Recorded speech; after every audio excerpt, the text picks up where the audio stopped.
Here's Paddy Power's latest horse racing offer. It's money back as a free bet if your horse finishes second to the SP5 at one meeting every day this month. Paddy Power, you're welcome. Max free bet £25, 18 plus. Please gamble responsibly. Welcome back, Bruce Millington, Paul Keeley, Johnny Ward, and from Paddy Power, Brendan Duke.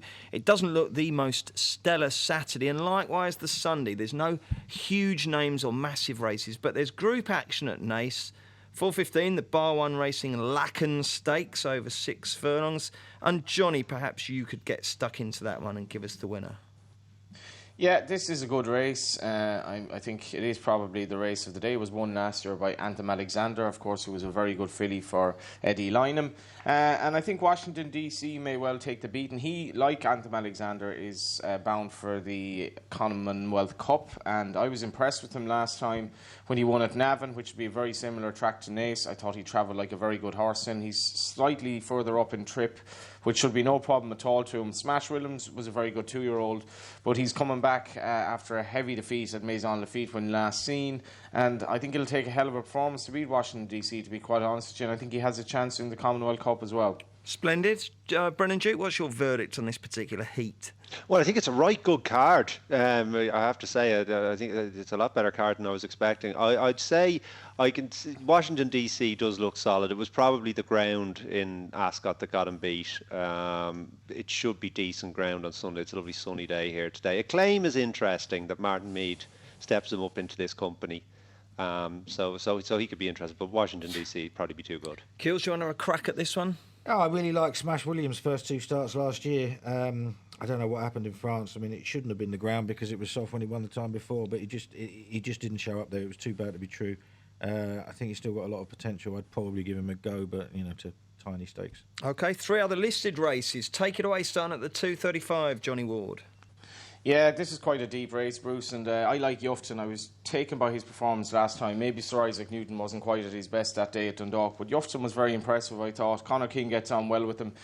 He's just a nice, straightforward horse. Johnny Murtaugh's having a very good season so far, and I think he's a good chance in what's a very deep renewal of the race. Jolly good. 3:10. Who's going to win that?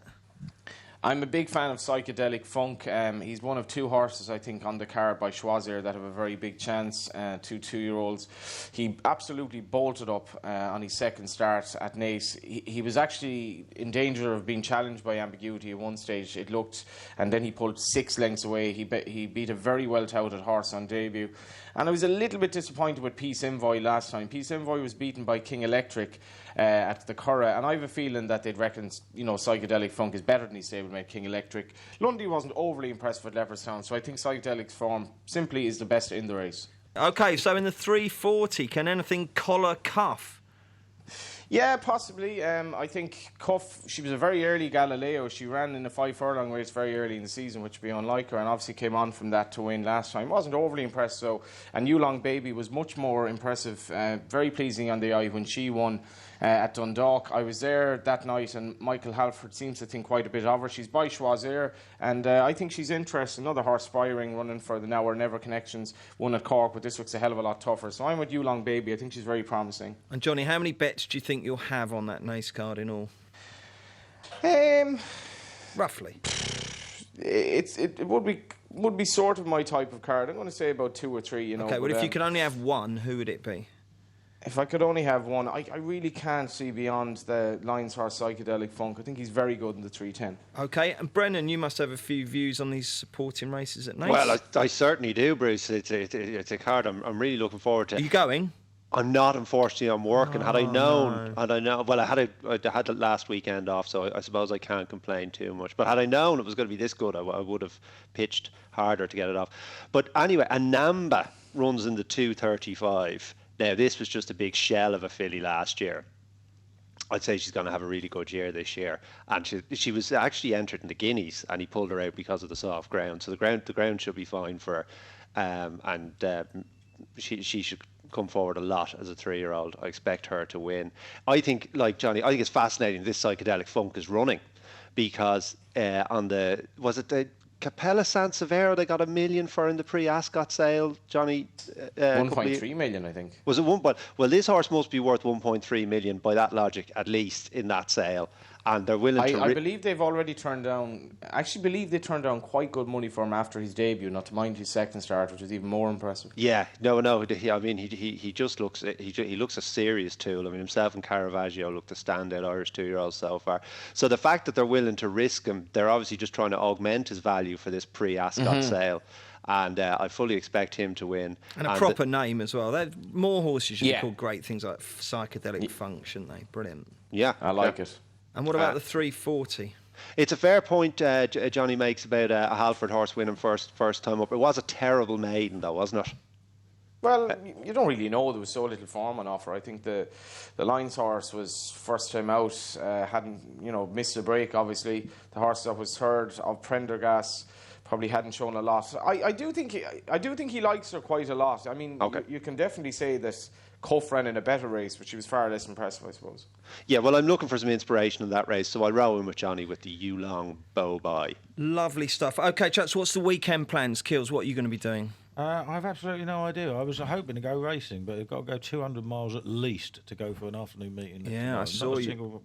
I saw you in the south. You had a pop at the race planners there, didn't you? It's ludicrous. It is, isn't it? But you went Thursday, so you got it fixed there. Yeah, I did get me fixed there. So you'll be down at Ganley's in Morden instead, won't you? Yeah, on the lash. Might be having some proper Guinness there. Excellent. Can you have this different tasting Guinness thing, Brendan? I mean, I understand from Guinness drinkers that it doesn't travel well. Right. Like a lot of horses way back. Yeah. Yes. So you don't drink it, no?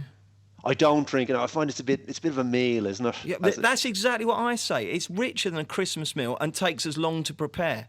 I think it should be banned from being served until they learn how to get it out of the tap quicker, personally. Right. So what will you be doing then, Brendan?